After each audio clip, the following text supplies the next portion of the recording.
কিয়ামতের দিন নবী সাল্লাল্লাহু আলাইহি ওয়াসাল্লামের কাছে কোরআনে আছে, ফাকাইফা ইদা জিনা মিন কুল্লি উম্মাতিন বিশাহিদ ওয়া জিনা বিকা আলা হাউলা'i শাহীদা। নবীকে বলছে আল্লাহ, বন্ধু আপনার উম্মতের প্রত্যেকের আমলনামা আমি আপনার হাতে দেখাবো, আপনার হাতে,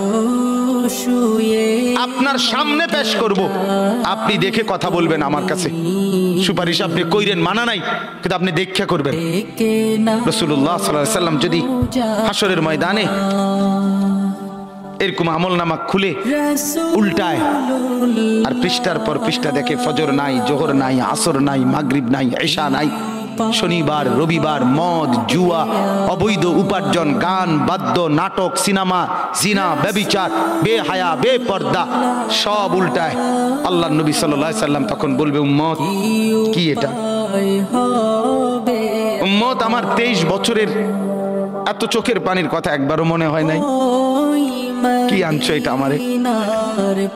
উম্মত তুমি জানো না আমি যে তায়েফের পাথরের আঘাতে পুরা পিঠ চালনির মতো ঝাঁঝরা বানায় ফেলছে আমার?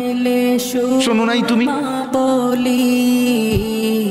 আমারে যে উহুদের ময়দানে দান দান শহীদ করে রক্তাক্ত করছে, তুমি শোনো নাই? আমি যে 14 দিন পেটে ক্ষুধার তাড়নায় পাথর বাঁধছিলাম, উম্মত আমার মনে নাই? একবারও শোনো নাই আমার ক্ষুধার কষ্ট, আমার পিঠের ব্যথা, আমার দাঁতের ব্যথা, আমার কাঁধে 2টা কড়া ঢুকে গেছে উম্মত।